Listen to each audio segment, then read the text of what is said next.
पार ब्रह्म तस्मै श्री गुरवे नमः। त्वमेव माता च पिता त्वमेव बन्धुश्च सखा त्वमेव विद्या च द्रविणं त्वमेव सर्वं मम देव देव।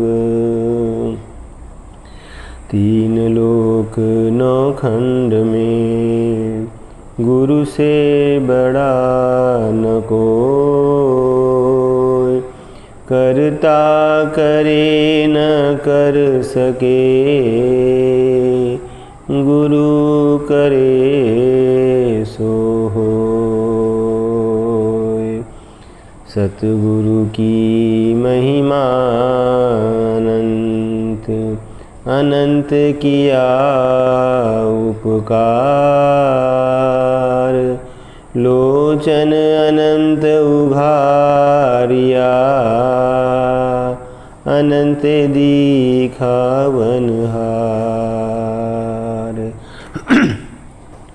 यतन विष की बेलरी गुरु अमृत की खान, शीश दिए सतगुरु मिले तो भी सस्ता जान। मत कोई भ्रम भूलो रे संसार, गुरु बिन कोई न उतरस पार। मत कोई भ्रम भूलो रे संसार, गुरु बिन कोई न उतरस पार। प्यारी साध संगत, हम सब आज यहाँ संत कृपाल नगर में साप्ताहिक सत्संग के अवसर पे इकट्ठे हुए हैं और ये हम सबका सौभाग्य है कि हम ये जो काल का समय है, काल के समय से मतलब उस समय से है जब हम दुनियावी कामों में लगे रहते हैं, या यूँ कहें कि हमारे शरीर में जो 9 द्वार हैं उनके माध्यम से दुनिया में हमारी सूरत फैलकर दुनिया का रूप बनी रहती है। तो वो सब समय जो दुनिया में बीतता है, दुनिया के कामों में बीतता है, वो काल का समय है। तो हम सब सौभाग्यशाली हैं कि इस काल की दुनिया में रहते हुए स्वामी जी की दया से, परमात्मा की कृपा से हमें थोड़ा सा समय मिला कि हम अपने गुरु को याद कर सकें और कुछ समय के लिए ही सही जो हमारा मन है वो दुनियावी विषयों से हटकर कुछ परमार्थ में लगे और अगर ऐसा थोड़ा समय भी हमारा उस परमात्मा की याद में लगता है तो हमारे संत महापुरुष, हमारी धार्मिक पुस्तकें सब कहती आई हैं कि वो समय स्वर्ण अक्षरों में लिखा जाता है। सोई घड़ी सुलक्षणी जब साहिब आवे याद, लेखे में सोई घड़ी बाकी के बर्बाद। तो हमें ये मौका मिला है कि हम उस साहिब को, उस परमपिता परमात्मा को जिसके हम अंश हैं, उन्हें थोड़े समय के लिए बैठकर याद कर रहे हैं। आज हम सबके बीच में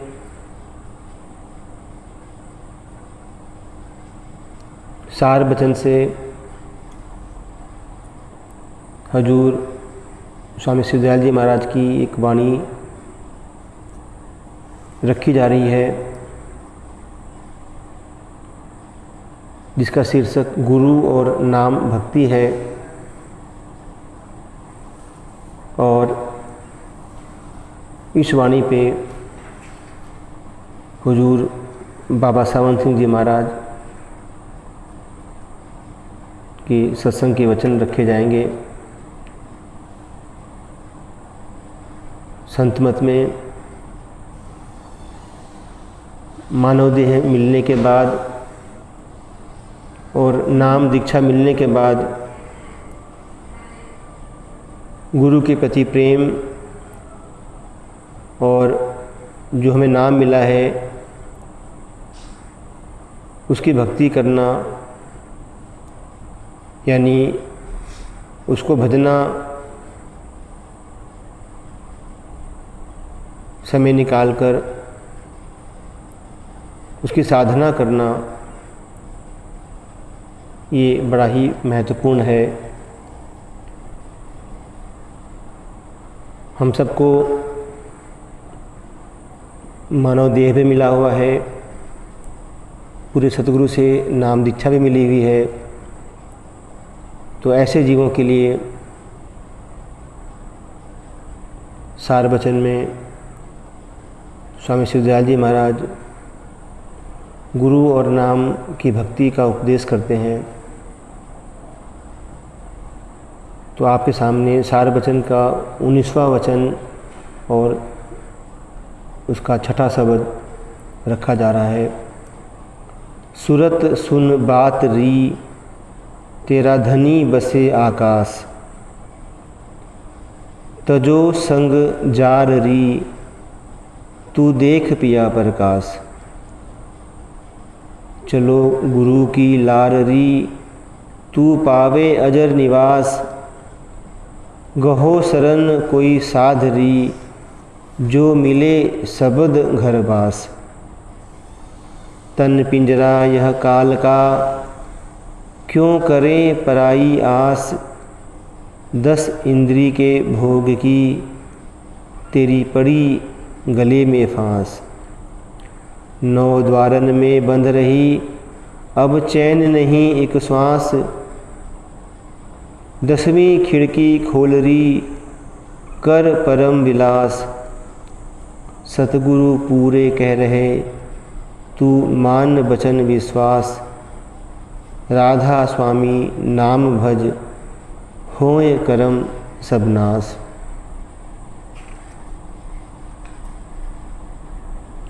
गुरु और नाम भक्ति के इस शब्द के ऊपर वो आपके सामने हुजूर बाबा सावन सिंह जी महाराज का सत्संग के वचन रखा जा रहा है। सुरत सुन बात री, तेरा धनी बसे आकाश। सतगुरु एक ऊंची हस्ती हैं, यद्यपि वे बाहरी रूप से हमारे जैसे मनुष्य ही दिखाई देते हैं, किंतु आंतरिक रूप से वे मनुष्य नहीं होते। गुरुवाणी कहती है, जन्म मरण दोहू में नहीं, जन पर उपकारी आए, जिया दान दे भक्ति लायन, हर स्यो लैन मिलाए। वे हमारी भांति पाप और पुण्य का फल भोगने के लिए नहीं आते, वे परोपकार के लिए आते हैं। मालिक के भजन का मार्ग बताते हैं और कहते हैं, हे प्यारे, यह देश तुम्हारा देश नहीं, यह काल और माया का देश है। यह जाति तुम्हारी जाति नहीं, तुम्हारा देश सचखंड है। संत सद्गुरु हमारे मालिक का संदेशा हमें देते हैं। वे केवल परोपकार करने के लिए यहाँ आते हैं। इसमें संदेह नहीं कि उपकार कई प्रकार के होते हैं और उपकार का रूप भी कुछ और प्रकार का होता है। पहले भी वर्णन किया है कि जैसे जेल खाने में भिन्न भिन्न प्रकार के कैदी होते हैं। किसी बाहरी पुरुष ने देखा कि आषाढ़ का महीना है, कैदियों को ठंडा पानी नहीं मिलता, उसने शरबत बनाकर बर्फ़ डालकर उन कैदियों को पिला दिया। यह भी एक प्रकार का उपकार है। जेल खाने में यह नियम है कि कैदियों को सस्ते से सस्ता अनाज मिले। एक दूसरे मनुष्य ने 1000-2000 रुपये खर्च करके अच्छे अच्छे खाने और मिठाइयाँ बनवाकर कैदियों को खिला दी। यह दूसरी प्रकार का उपकार है। एक और मनुष्य आया, उसने आकर देखा कि कैदियों के शरीर पर कपड़े नहीं हैं। उसने 5-7 हज़ार रुपये खर्च करके कपड़े सिलवा दिए। उपकार तो सभी ने किए, किंतु फिर भी वे कैदी जेल खाने में ही रहे। एक अन्य आदमी के पास जेल खाने की चाबी थी। उसने आकर दरवाज़ा ही खोल दिया तथा उनसे कहा कि अपने घरों को चले जाओ, जेल खाना खाली हो गया। यह उपकार सबसे उत्तम है। भाव यह कि 84 के जेल खाने से संत सद्गुरु छुड़ाते हैं। वे विद्या और बुद्धि के गोरख धंधे में नहीं फंसाते, काम काज जाति धर्म नहीं छुड़ाते, केवल आपको अंदर के खजाने का पता देते हैं, मार्ग बताते हैं और कहते हैं कि चलो ऊपर, तुम्हारी दौलत तुम्हारे अंदर है। वे उपदेश करते हैं, सुनो, आत्मा का पति अकाल पुरुष तुम्हारा माबूदे हकीकी सच्चा इष्ट तुम्हारे अंदर है। यदि तुम्हें सुहागिन होना है तो पिंड को छोड़कर ब्रह्मांड पर चढ़कर उससे मिलने का यत्न करो। सुनो सुरत सुन बात री, तेरा धनी बसे आकाश। तो जो संग जार री, तू देख पिया परगास। आँखों तक 6 चक्र हैं, इनमें नाम नहीं, नाम अक्षर नहीं। न वह संस्कृत में है, न वह गुरुमुखी में है, न अरबी में और न फारसी में है। यहाँ दोनों आँखों तक सारा भ्रम है, अज्ञान है। जो कुछ भी इनके द्वारा दिखाई देता है वह नाशवान है। इसका ध्यान छोड़कर ऊपर चढ़ो। जब वहाँ जाओगी तो पति मिलेगा और तुम सुहागिन हो जाओगी।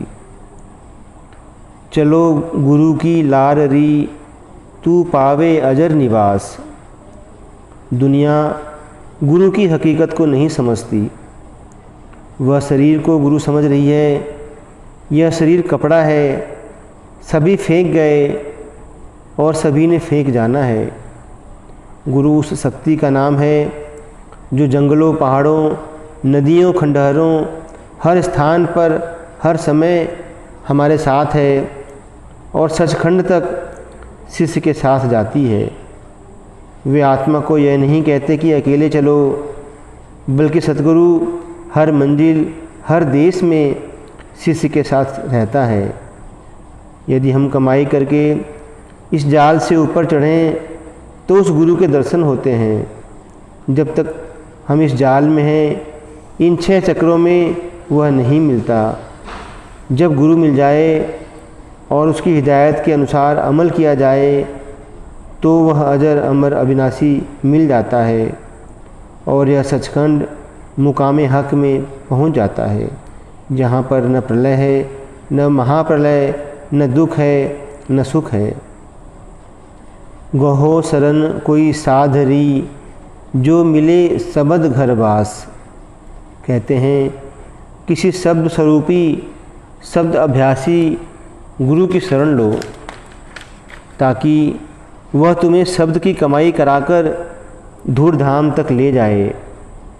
बिना गुरुमुख के कुछ नहीं बन सकता। जो कहते हैं कि गुरु की आवश्यकता नहीं, उनको अंदर जाने की भी आवश्यकता नहीं। जिसको राग सीखने की इच्छा न हो, भले ही तानसेन उसकी जूती झाड़ता रहे, उसे उसकी कोई परवाह नहीं। सूरत शब्द की अंश है। शब्द कहो चाहे नाम कहो, वह सागर है। सूरत एक बूंद है। बूंद ने सागर में जाकर निवास करना है। तन पिंजरा यह काल का, क्यों करें पराई आस। फरमाते हैं, हे आत्मा, यह शरीर जिसमें तुम बैठी हो किराए का मकान है। यह आकाश, वायु, आग, पृथ्वी और जल का बना हुआ है। यह काल का पिंजरा है, पराया मकान है। दुनिया इस पिंजरे के ही ध्यान में रहती है। हमें चाहिए कि जितना समय इस पिंजरे में है, इससे काम लें। सतगुरु कहते हैं कि हे आत्मा, तुम्हारा इस संसार में कोई नहीं, तुम्हारे साथ जाने वाली कोई चीज़ नहीं, न बाप, न माँ, न बहन, न भाई, न ज़मीन, न खजाना। 2 वस्तुएं ही साथ जाने वाली हैं, शब्द या सतगुरु। दोनों के साथ इसका प्यार नहीं, अब साथ कौन चले। 10 इंद्री के भोग की तेरे पड़ी गले में फांस। 5 ज्ञानेंद्रियाँ, 5 कर्मेंद्रियाँ जाल रूप हैं। सारी आयु भोगों में ही लुटा दी, यह तुम्हारे गले में फांसी है। सतगुरु कहते हैं कि इस फांसी को तोड़ो। 9 द्वारन में बंद रही, अब चैन नहीं एक श्वास। सारी आयु 9 द्वारों में ही गुजार दी, विषयों विकारों में ही रहे। ये सभी रस फीके हैं और जन्म मरण के देने वाले हैं। असली रस यह नहीं। आँखों का पर्दा खोलो, खंडों ब्रह्मांडों पर चढ़ो। आपका पति परमात्मा आपके अंदर है, उजाड़ों, पहाड़ों, पोथियों और पुस्तकों में नहीं। इनमें खोजने वालों में से कोई एक आदमी तो निकालो जो कह दे कि मैंने देखा है। ग्रंथ पोथियाँ केवल उसकी महिमा करती हैं। जब अंदर नहीं गया तो मिले कैसे। ग्रंथ साक्षी देते हैं कि वह आपके अंदर है। अंदर चलो और उससे मिलो। गुरु अर्जुन साहिब फरमाते हैं, सब किछ घर माही बाहर नाही, बाहर टोले सो भरम भुलाही। सब कुछ अंदर है, जो बाहर ढूंढता है वह मूर्ख है। बाहर न कभी किसी को मिला है और न ही मिलेगा। जब तक 9 द्वारों को छोड़कर 10वीं गली में न आए, पति नहीं मिलता और नहीं पता चलता है कि पति कौन से देश में है। 9 द्वारों में, मन इंद्रियों में, सांसारिक पदार्थों में शांति नहीं, किसी भी पदार्थ में सुख नहीं। जो भी सुख दिखलाई देते हैं वे क्षण मात्र हैं और नाशवान हैं। 10वीं खिड़की खोलरी कर परम विलास। यह अभ्यास के द्वारा 9 दरवाजे खाली करके 10वीं खिड़की खोले, करोड़ों ब्रह्मांडों का भेद इसको मालूम हो जाएगा। परमात्मा अकाल पुरुष का इससे पता चल जाएगा। हे आत्मा, वहाँ पर जाकर तुम्हें सुहागिन होना है। फिर सुनो वे क्या उपदेश करते हैं। संतों का उपदेश सारी दुनिया के लिए है। जब हम संतों के उपदेश को एक तंग दायरे में ले आते हैं तो हम पाप करते हैं। गुरु नानक साहिब कहते हैं, खत्री ब्राह्मण सूद वैश्य उपदेश चौवर्णा को साझा, गुरुमुख नाम जपे उधरे सो, कलमह घटी घटी नानक माझा। 9 दरवाजे छोड़कर 10वीं गली में आ जाओ, वहाँ पर नाम है, 9 दरवाज़ों में नाम नहीं। संत घोषणा करते चले गए हैं कि 9 दरवाज़ों में लफ्ज़ हैं, अल्लाह वाहिगुरु राम लफ्ज़ हैं, नाम कोई और ही वस्तु है। न वह संस्कृत में है, न अरबी में, न फारसी में और न गुरुमुखी में। वह ताकत है, आकाशवाणी है, कलामे इलाही है, सभी के अंदर है। उसके द्वारा काम क्रोध लोभ मोह अहंकार कम होते हैं। दुनिया लफ्ज़ों को लेकर झगड़ती है, किसी ने वाहिगुरु कहा, किसी ने अल्लाह कहा, एक ने डंडा मार दिया और दूसरे ने सोटा, दे डंडा दे सोटा। सतगुरु पूरे कह रहे, तू मान वचन विश्वास। हे आत्मा, यह तुम्हारे सतगुरु का उपदेश है कि 9 दरवाजे छोड़कर 10वीं गली में आ जाओ, विश्वास करके इसके ऊपर अमल करो। राधा स्वामी नाम भज, होए करम सब नाश। तुम्हारे अंदर मालिक है, यदि तुम उसके साथ प्यार करो, आत्मा को नाम के साथ लगा दो, तो तुम्हारे सारे कर्म नाश हो जाएं, अर्थात जन्म मरण समाप्त हो जाएं। बोलिए सतगुरु महाराज की जय। तो बाबा सावन सिंह जी महाराज के इस सत्संग वचन के साथ में आज का सत्संग कार्यक्रम समाप्त होता है। एक प्रार्थना होगी।